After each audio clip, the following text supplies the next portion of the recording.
Hello everyone, easy nursing classes में आपका एक बार फिर से स्वागत है। और हमने स्टार्ट कर रखी है mental health nursing. Mental health nursing के बहुत सारे टॉपिक जो है इंपॉर्टेंट टॉपिक हम कवर कर चुके हैं।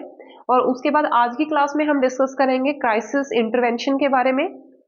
तो सबसे पहले क्राइसिस क्राइसिस क्या होती है। क्राइसिस जो होती है, इसमें क्या होता है कि जो पर्सन होता है उस पे मल्टीपल स्ट्रेसर्स एकदम से एक्ट करते हैं, और जिसकी वजह से वो उन स्ट्रेसर से कोप नहीं कर पाता। जो है उसके सारे कोपिंग मैकेनिज्म है वो फेल हो जाते हैं, और दैट कॉज द क्राइसिस। तो जो सिचुएशन आती है उसको हम क्या बोलते हैं, क्राइसिस बोलते हैं। द इवेंट और situation that come at the end of series of stressors. जब सीरीज ऑफ स्ट्रेसर्स एकदम से आते हैं तो जो सिचुएशन क्रिएट होती है, making situation more than the individual can handle. एक ऐसी सिचुएशन क्रिएट हो जाती है जिसको जो इंडिविजुअल है वो हैंडल नहीं कर पाता, तो that is called the crisis. Crisis is the state of disequilibrium. इसमें डिसइक्विलिब्रियम की स्टेज आती है। जो नॉर्मल इक्विलिब्रियम होता है किसी भी पर्सन का, वो डिस्टर्ब हो जाता है और डिसइक्विलिब्रियम हो जाती है लाइफ के अंदर, resulting from failure of coping mechanism. और उसके जितने भी कोपिंग मैकेनिज्म होते हैं वो सारे के सारे फेल हो जाते हैं। और जब कोपिंग मैकेनिज्म फेल होते हैं तो the situation is called the crisis. उस सिचुएशन को हम क्या बोलेंगे, क्राइसिस। तो सबसे पहले क्राइसिस इंटरवेंशन से पहले हम बात करते हैं टाइप्स ऑफ क्राइसिस की। क्राइसिस कितने टाइप्स की होती है। तो सबसे पहले इसमें आती है मैच्यूरेशनल और डेवलपमेंटल क्राइसिस। मैच्यूरेशनल और डेवलपमेंटल क्राइसिस क्या होती है, नॉर्मल ग्रोथ और जो डेवलपमेंट होती है पर्सन की, उसके ड्यूरिंग जो स्टेजेस आती है उसको हम मैच्यूरेशनल और डेवलपमेंटल क्राइसिस बोलते हैं। नॉर्मल ग्रोथ एंड डेवलपमेंट के ड्यूरिंग जो सक्सेसिव स्टेजेस होती है, सक्सेसिव स्टेजेस, जिससे क्या होता है किसी भी पर्सन का जो है कॉग्निटिव बिहेवियर अफेक्ट होता है, तो उसको हम बोलते हैं मैच्यूरेशनल और डेवलपमेंट क्राइसिस।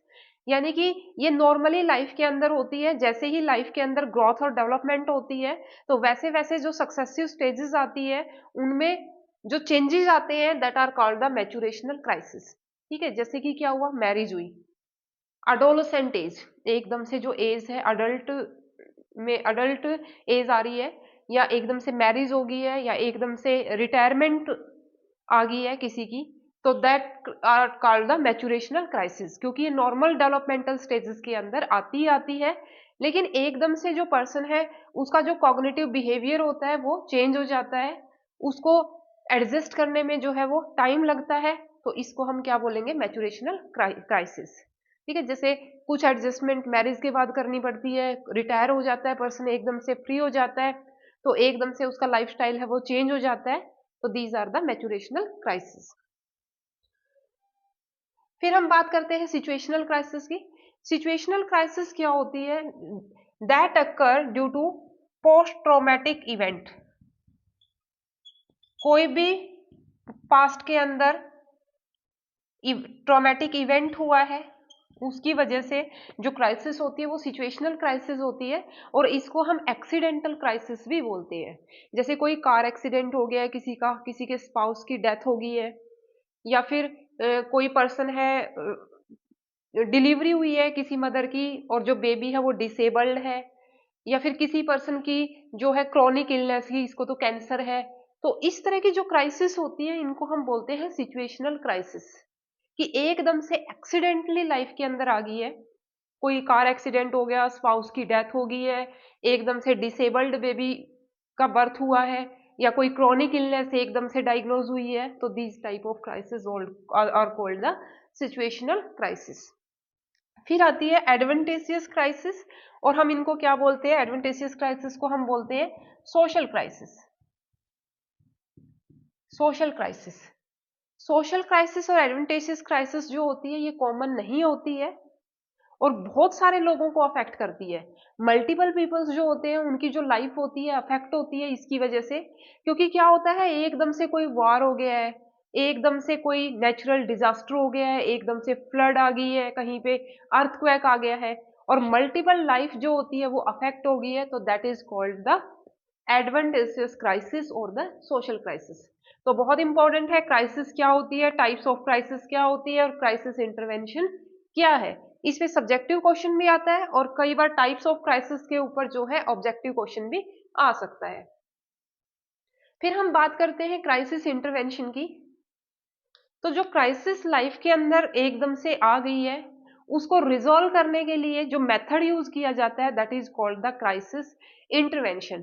कि पर्सन जो है अपनी नॉर्मल हेल्दी लाइफ में दोबारा से कैसे आए, तो that is by the crisis intervention. तो उसके लिए जो इंटरवेंशन करते हैं that is called the crisis intervention.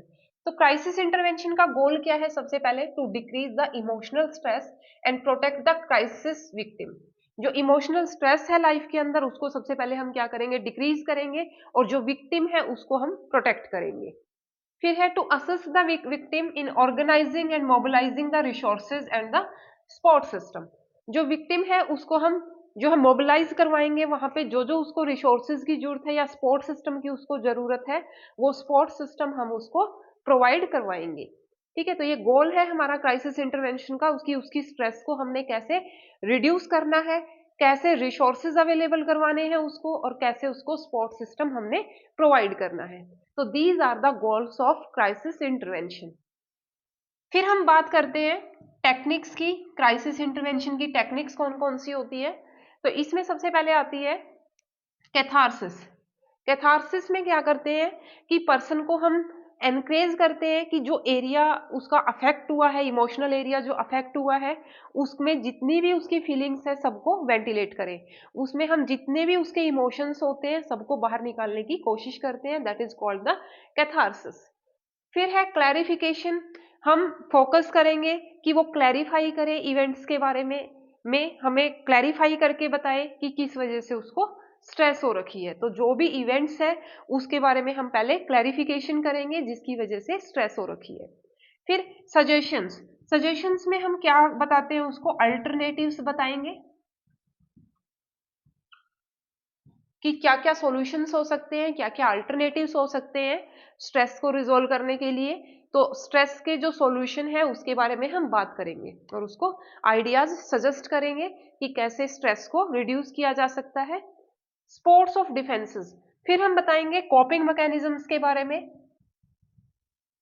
कि जो अडेप्टिव कॉपिंग मैकेनिज्म होते हैं वो यूज करने हैं, और जो कॉपिंग मैकेनिज्म माल अडेप्टिव है या अनहेल्दी है वो कॉपिंग मैकेनिज्म यूज नहीं करने हैं। तो हम डिफेंसेस के बारे में बताएंगे, जो हेल्दी डिफेंस मैकेनिज्म्स होते हैं उनके बारे में हम पेशेंट को बताते होते हैं और उसको सपोर्ट करते हैं। फिर हम बात करते हैं raising self esteem. Self esteem raise करेंगे। सेल्फ एस्टीम में हम जैसे कि for example you are very strong, you are able to manage all the problems in the family. तुम सब कुछ मैनेज कर सकते हो, तुम बहुत स्ट्रांग हो, ठीक है, यू आर वेरी इंटेलिजेंट। तो इस तरह की बातें हम उसके साथ करेंगे विक्टिम के साथ, ताकि जो सेल्फ एस्टीम है उसकी वो डेवलप हो। Then the exploration of solutions. इसमें हम सॉल्यूशंस एक्सप्लोर करेंगे, ज्यादा से ज्यादा क्या क्या अल्टरनेटिव्स, क्या क्या सॉल्यूशंस हो सकते हैं, पेशेंट के जो विक्टिम है उसके साथ डिस्कस करेंगे कि क्या क्या जो है वो एक्सप्लोर करेंगे उसके अंदर से कि क्या इसका सॉल्यूशन हो सकता है, क्राइसिस को कैसे दूर किया जा सकता है। तो जितने भी सॉल्यूशंस हैं वो सारे के सारे एक्सप्लोर करके देखेंगे। सॉल्यूशंस हमने सजेशंस में बता दिए हैं, अल्टरनेटिव क्या है, लेकिन यहाँ पे एक एक अल्टरनेटिव, एक एक सॉल्यूशन के हम क्या करेंगे? एक्सप्लोर करेंगे। ठीक है, फिर उसके बाद जो क्राइसिस इंटरवेंशन है इसमें असेसमेंट आती है कि जो विक्टिम है उसकी हम असेसमेंट करेंगे। असेसमेंट में क्राइसिस क्या है, कैसे हुई है, कॉज क्या था क्राइसिस का, तो ये सारी चीजें असेसमेंट में आती है। Who, when, what, how. ठीक है, तो इस तरह के क्वेश्चंस पूछते हैं हम। असेसमेंट के बाद हम प्लानिंग करते हैं। प्लानिंग में हम रिकवरी की बात करेंगे कि कैसे जो है क्या क्या करना है क्राइसिस को रिजोल्व करने के लिए, तो उसकी हम प्लानिंग करेंगे। फिर जो प्लानिंग की है उसका हम क्या करेंगे? इम्प्लीमेंटेशन करेंगे, इम्प्लीमेंटेशन। और लास्ट में क्या करेंगे? इवेल्युएशन, कि जो क्राइसिस है वो रिड्यूस हुई है या नहीं हुई है, स्ट्रेस कम हुई कि नहीं हुई, वो हम इवेल्युएट करेंगे। तो ये हमारे स्टेप्स हैं कि कैसे कैसे हमने असेसमेंट करनी है, फिर प्लानिंग करनी है, फिर इम्प्लीमेंट करना है जो प्लान किया है, और उसके बाद हमने क्या करना है? इवेल्युएट करना है। इसके अलावा जो क्राइसिस होती है उसमें 3 फेजेस भी होते हैं क्राइसिस के। तो अगर फेजेस की बात करें तो इसमें क्या होता है? यहाँ पे फेजेस ऑफ क्राइसिस, फेजेस में होता है इमीजिएट फेज, इमीजिएट फेज, उसके बाद आता है सेकंड फेज, ये फर्स्ट एड फेज भी बोलते हैं इसको, इमीडिएट फेज को हम, फिर सेकंड फेज, और उसके बाद आता है थर्ड फेज। जो इमीडिएट फेज है उसमें एकदम से जो इमीडिएट फर्स्ट एड देते हैं, जो इमीडिएट हेल्प हम विक्टिम को देते हैं, वो इमीडिएट फेज में आती है। इसमें हम क्या करते होते हैं, एकदम से उस जो सिचुएशन है जो क्राइसिस कॉज कर रही है, स्ट्रेसर्स है, वहां से हम विक्टिम को मोबिलाइज करेंगे, जो भी रिसोर्सेज है वो सारे के सारे उसको अवेलेबल कराएंगे, उसको हम क्या करेंगे, इमोशनल सपोर्ट प्रोवाइड करेंगे। ठीक है, तो ये इमीडिएट फेज में आता है। फिर सेकंड फेज में क्या करते हैं हम, पेशेंट की रिकवरी के लिए हम प्लान बनाते हैं सेकंड फेज में, कि जो सिचुएशन है उससे कैसे रिकवर किया जा सकता है। थर्ड फेज में हम क्या करते हैं, फिर थर्ड फेज में जो प्लान है हमारा रिकवरी के लिए, उसको हम क्या करते हैं थर्ड फेज के अंदर इम्प्लीमेंट करते हैं, और पेशेंट की हम रिकवरी देखते हैं इम्प्लीमेंट करने के बाद कि कितनी रिकवरी हुई है। तो ये चार चीजें ही फेजेस में आती है हमारी, असेसमेंट, प्लानिंग, इम्प्लीमेंटेशन और इवेलुएशन। यही सारा हम इन्हीं फेजेस में करते हैं। इमीडिएट फेज है हमारा, सेकंड फेज है, और थर्ड फेज है क्राइसिस इंटरवेंशन का। तो यहाँ पे इंपॉर्टेंट है क्राइसिस क्या है, क्राइसिस इंटरवेंशन क्या है, टाइप्स ऑफ क्राइसिस क्या होती है, and the techniques of the crisis intervention, कौन कौन सी टेक्निक्स होती है क्राइसिस इंटरवेंशन की। तो that is all about the crisis intervention. तो चैनल को ज़्यादा से ज़्यादा लाइक कीजिए, सब्सक्राइब कीजिए, क्योंकि जो मेंटल हेल्थ नर्सिंग है वो भी हमने काफ़ी कवर कर लिया है, और उसके बाद हम नेक्स्ट सब्जेक्ट जो है वो स्टार्ट करेंगे। इसके बाद आप टॉपिक लिख सकते हैं, अगर कोई टॉपिक रह गया है हमारा जो इम्पोर्टेंट टॉपिक है हमने करना चाहिए, तो आप कमेंट सेक्शन में लिख सकते हैं, वो टॉपिक हम फिर से जो है कवर कर लेंगे। तो चैनल को ज़्यादा से ज़्यादा लाइक कीजिए, सब्सक्राइब कीजिए। Thank you so much.